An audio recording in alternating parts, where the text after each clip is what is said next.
අද මම ඔයාලට කියලා දෙන්න යන්නේ ලංකාවේ බහුතරයක් අය නොදන්න ලෝකේ තියෙන ඩිවයිස් එකක් ගැන. කිලෝමීටර් 15කටත් වඩා වැඩි දුරක් Wi-Fi data transmit කරන්න පුළුවන් ක්‍රමයක්. නමුත් ලංකාවේ දැනට පවතින නීතියට අනුව මීටර 100කට වඩා රේඩියෝ තරංග transmit කරන්න නීතියෙන් තහනම්.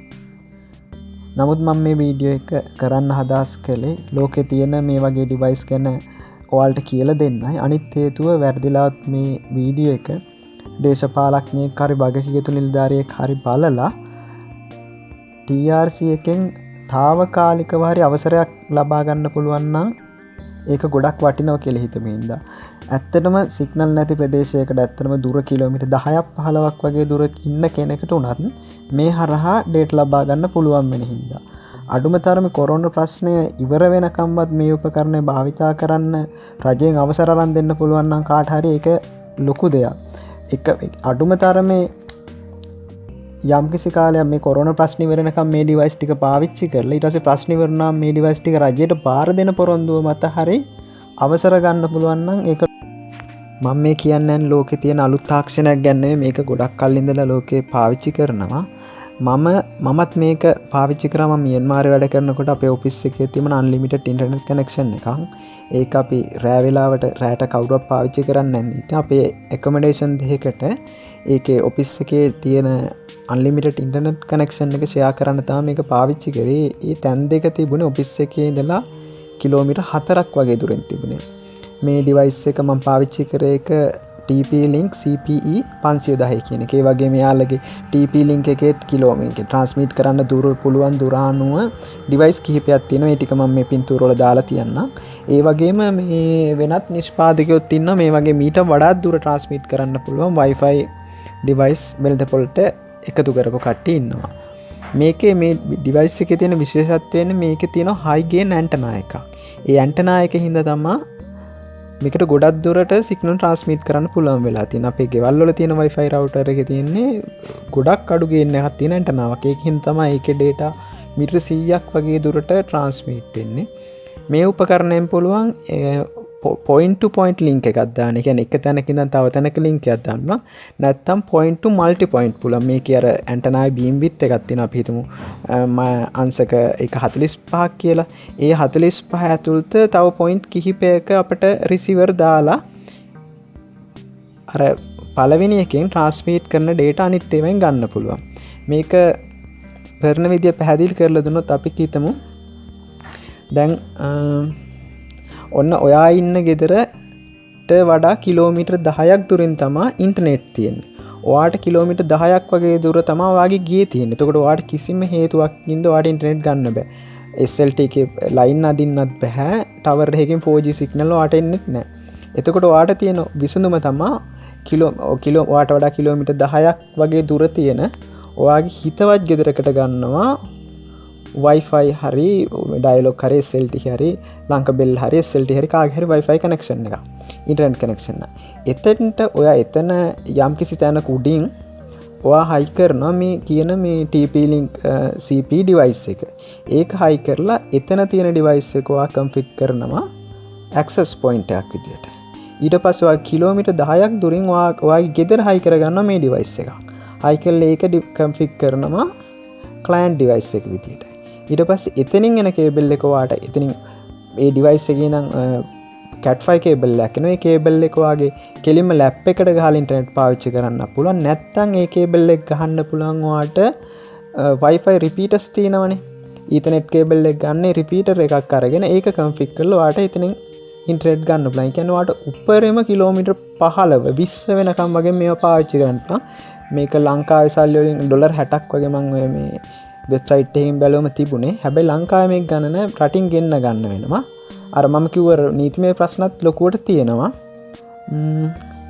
ඒ විදිහට ඔයාට කිලෝමීටර් 10 15 වගේ දුරට ගන්න පුළුවන්. ඊටත් වඩා දුර මේ ගණන් වැඩි කිලෝමීටර් 30 40 දුර වැඩ කරන Wi-Fi ලොකු ගේන් එක තියෙන ඇන්ටනා තියෙනවත් තියෙනවා. නමුත් තව දෙයක් දැනගන්න ඕනේ. දැන් ඔයාගේ හැමතැනම අපි ඔයාට එනකොට මැද්දේ කඳු බාධක එහෙම ගොඩක් තියෙනවා නම් ඔයාට ගන්නත් බෑ. ඒවා හදිස්සියවත් මේක ඉතින් කතා කරාට මේවා ප්‍රායෝගිකව කරන්න බැරි ලොකු ප්‍රශ්න තියෙනවා.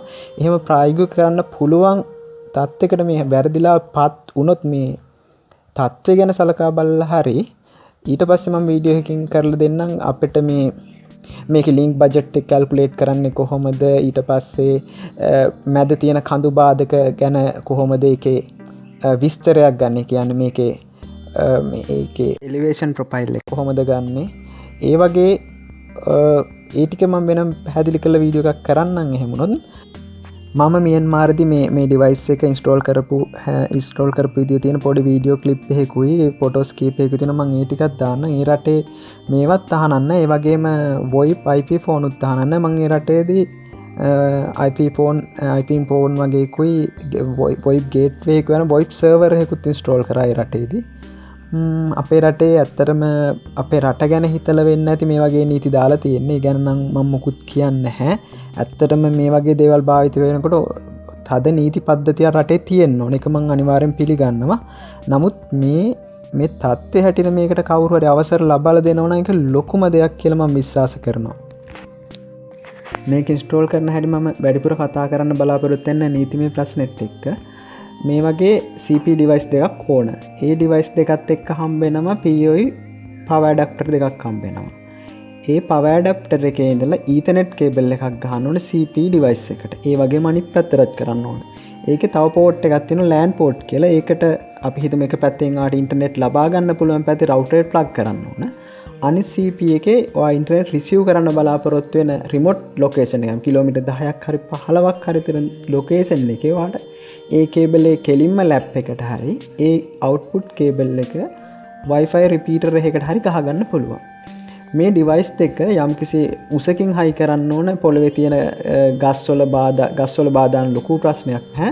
ලොකු කඳු අහු වෙනවා නම් ඒවට වඩා පොඩ්ඩක් උඩින් හයි කරන්න ඕන. මේක හයි කරන්න ඒ දේවල් කැල්කුලේෂන් කරන හැටි ඕන්නම් කියන්න මම මේ කඳු ගැන මැද තියෙන කඳු බලාගන්න පුළුවන් එලිවේෂන් ප්‍රොෆයිල් එක කොහොමද හදාගන්නේ, ඒ වගේ විස්තර තියෙන වීඩියෝ එකක් අවශ්‍ය නම් කරන්න.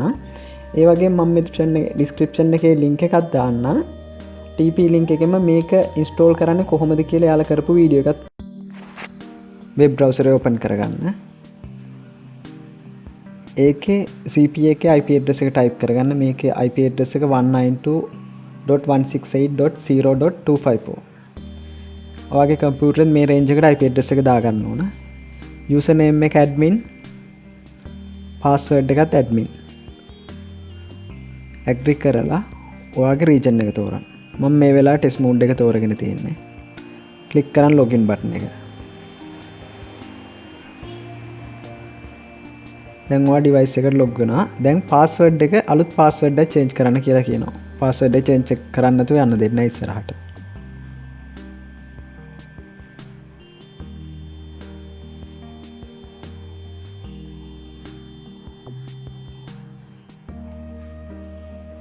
දැන් quick setup කියන එක click කරන්න. access point කියන එක තෝරගන්න. දැන් next කියන button එක ඔබන්න.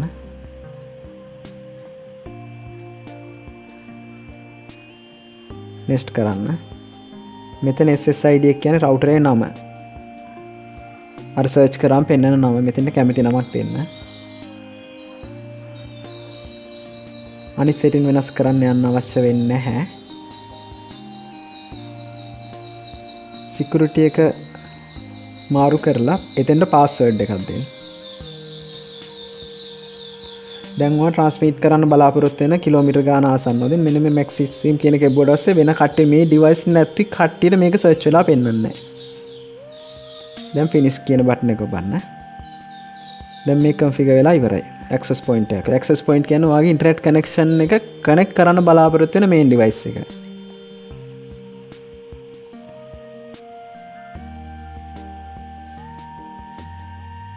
දැන් දෙවෙනි router එකට log වෙන්න. දෙවෙනි device එකට log වෙන්න.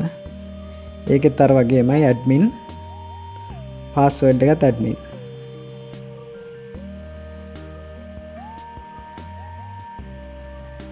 login button එක click කරන්න.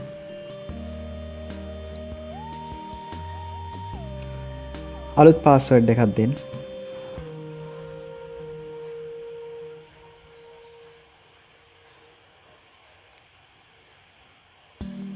quick setup එකට යන්න.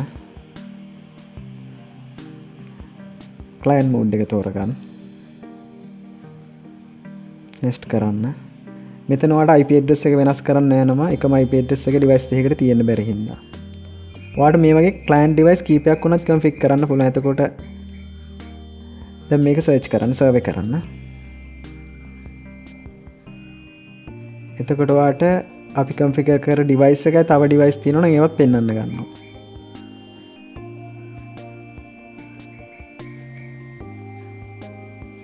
මේ උඩින්ම තියෙන්නේ අපේ device එක.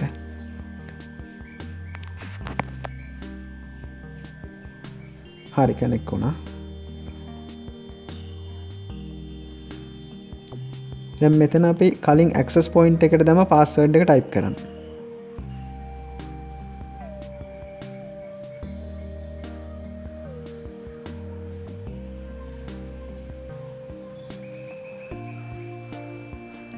type කරලා finish කියන බටන් එක ඔබන්න.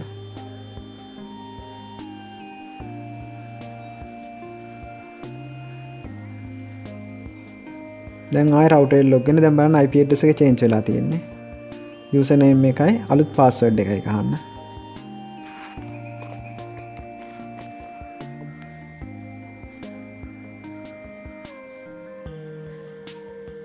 මේ දැන් අපි log වෙලා තියෙන්නේ CPE device එකට.